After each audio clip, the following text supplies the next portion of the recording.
Hello and welcome to this week's video. I'm glad you all could join. Changing it up a little bit this week. Normally we spend a decent amount talking about the NFL.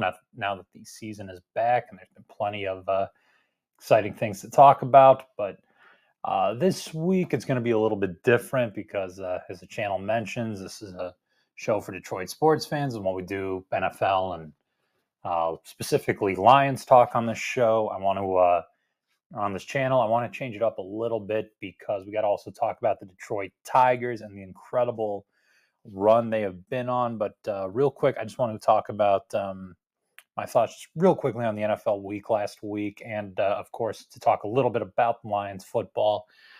First, just with the week as a whole, it was such a weird week, and it just shows you what a bizarre season it's going to be because for the Lions, there was that loss to Tampa Bay, a pretty upsetting, heartbreaking loss. I'll have a few more thoughts on in a moment, but I think the one thing that's sort of been helpful with that and avoiding, feeling too upset about the Lions' loss is the fact that the NFL as a whole just was full of upsets this week and was full of just sort of bizarre things happening that a lot of really talented teams, a lot of heavyweights, or a lot of teams that were seen as heavyweights in this league also had a loss this week. A lot of them lost to opponents that were sort of noticeably beneath them, or teams that were perceived to be noticeably beneath them. Most notably with the Vikings beating the 49ers or the Raiders beating the Ravens. Sort of these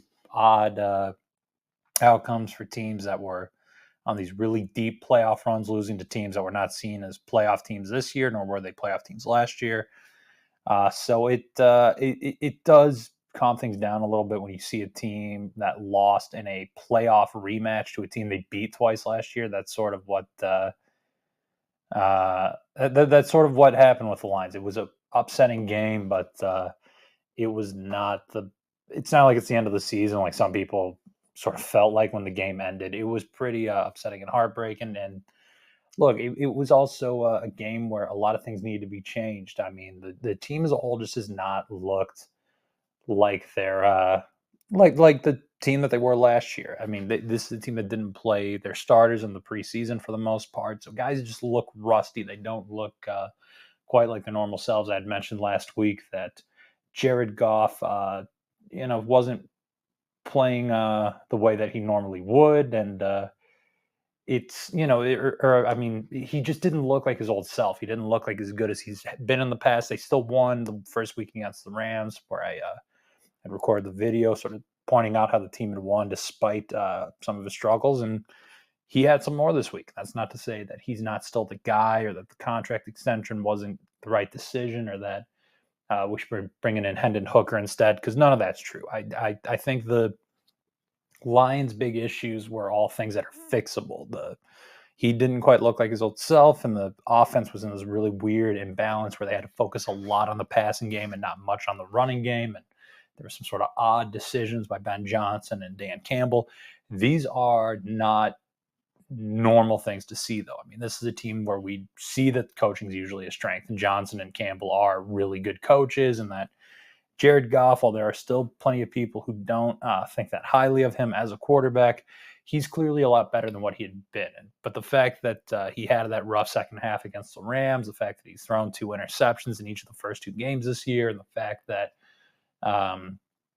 he, had 2 opportunities late in the game to lead the team on game-winning drives and couldn't do it, or that they could have had that game-winning field goal had it not been for that mismanaged spike at the end of the first half that kept them from kicking another field goal, which would have given them a smaller deficit near the end of the game, so they wouldn't have had to have relied on a touchdown. It just wasn't their game. And the thing was they were better. They were able to get a lot more yards than the Buccaneers, and the Bucs offense was really just Chris Godwin connecting with Baker Mayfield. For being honest, they just were not clicking all that much. And Hutchinson had this great game, and Brian Branch with a great interception. I mean, this really should be a discussion about how the defenses looked pretty good through 2 weeks, really stepped up in week 2, and how Aiden Hutchinson really looks like the guy that we were hoping that he would be.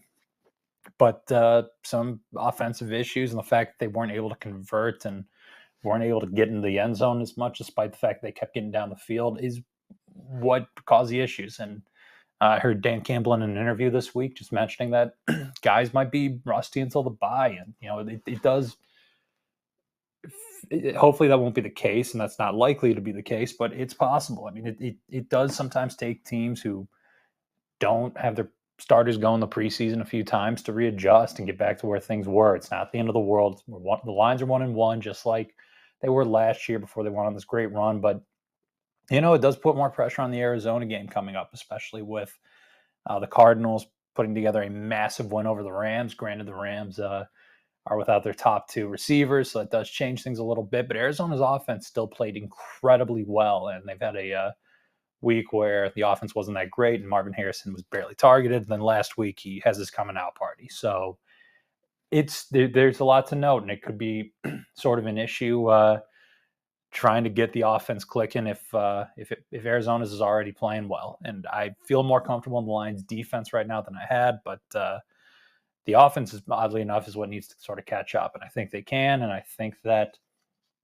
it's still going to be a Lions win this upcoming week, but we really need to see this offense really play the way that they should, the way that they have, and the way that I know they can, and I know they will, whether or not that is this week or the week after, sometime in the future. I know that this offense is going to look fine, and any mention of, Goff's issues or the offense not quite looking like their own old selves is going to sort of just seem like something that was mentioned 1 week. But you know what? If they're struggling against Arizona, there's going to be some more concern. And I feel like Lions fans just kind of need to see that win just to be reminded that, hey, this is a really good team. This is the team that a lot of people thought was going to go on a deep postseason run again this year like they did last year.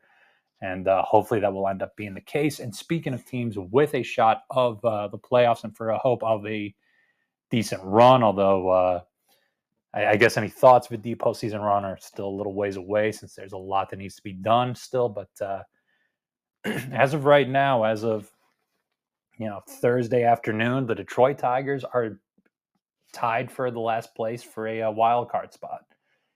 They are a team that has a shot at the postseason, like a really good shot at the postseason.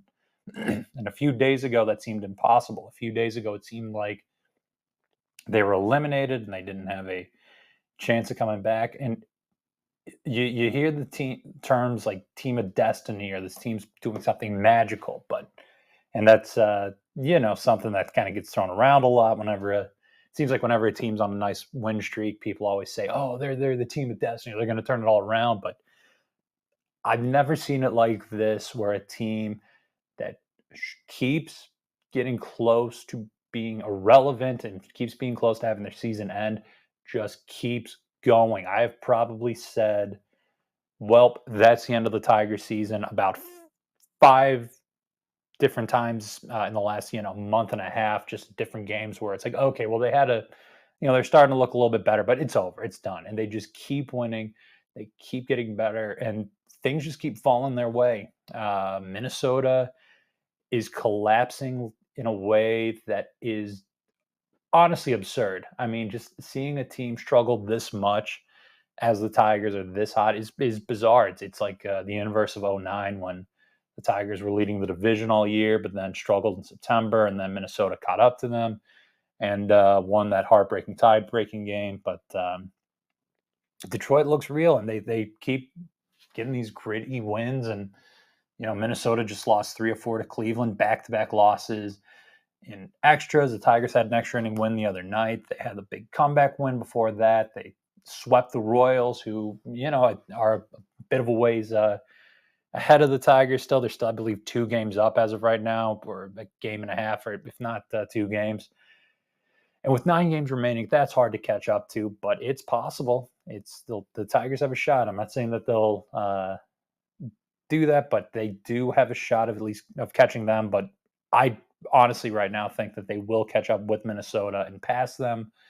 They do have to have a better record than the Twins, but I think at this point that's going to happen, if not for the fact that the Tigers have 3 games against the White Sox, who very well may be, they may go down as the worst team ever. I mean, what they're doing is absurd, and you wonder why all their division rivals have winning records. It's in part because the teams are good, but it's also because the White Sox just keep losing, and the Tigers get to finish their season against the White Sox. Now they also have to play Tampa Bay, who's not an easy win, but it's a team that the Tigers are better than record-wise. And this weekend, the Tigers will have a series against Baltimore, and Baltimore's a really good team. They've been struggling a lot lately. I believe they've won only 2 of their last 10 games, and for as much talent as they have, they've been struggling at the worst possible time. And while they're a ways away from the Tigers, and I really don't see any shot at the Tigers catching up to them in the wild card race, so the Tigers still go on with this really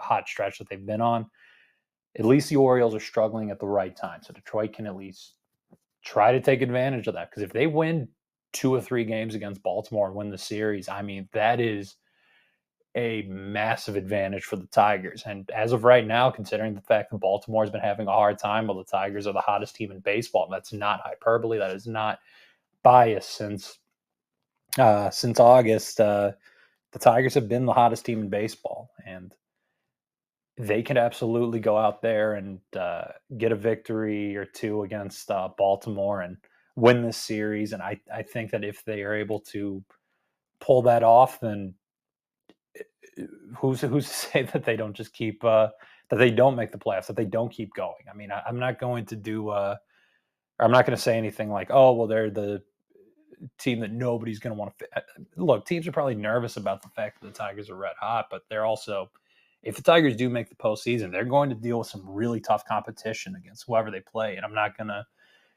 get too far ahead of myself, but I think they could at least be there. It really does feel like for the first time in a decade, the Detroit Tigers can make the postseason. It looks like I feel like they will. Maybe I'm just being swept up by the excitement, but it's legitimate excitement. I mean, I remember in 06 when they won the pennant, just what a magical season it was. It wasn't just the team was good. It was things were just falling their way. And that's sort of like what's happening now. And it's a team with the best pitcher in baseball in Skubal. I'd say the best bullpen in general, and the fact that they've been able to get so many innings out of this bullpen. And AJ Hinch lately just seems to be making every right decision. And Chris Fetter needs to be given a massive raise to make sure he does not leave, because he has been incredible. And what he's done with these pitchers over the last few years to get the best out of them week in and week, or game in and game out, and week in and week out, has just been incredible. And so this is a young lineup that I think could do. They're doing great things. I think they can continue to do great things. That's not to say everybody's going to be a star, but there are some blooming stars on this team. I mean, Riley Green and Colt Keith and Parker Meadows all look like the real deal. This is just a team that believes in themselves. They're confident. They feel like they can do well, and I think that they are going to make the playoffs. They're continuing to go on this incredible run, and they're hot at the right time, and that bodes well for Detroit. So those are my thoughts on the local teams as of right now. And again, just want to go with the game picks, just wrap it up with a little NFL.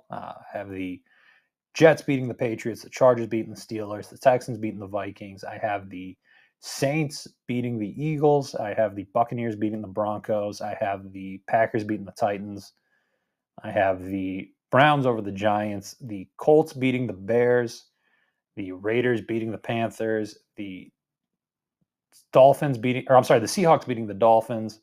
I have the Ravens beating the Cowboys, the Lions beating the Cardinals, the 49ers beating the Rams, the Chiefs beating the Falcons, and I have the Buffalo Bills beating the Jacksonville Jaguars on Monday night, along with the Cincinnati Bengals beating the Washington Commanders. Thank you for tuning in, and I hope you all tune in again next week as well.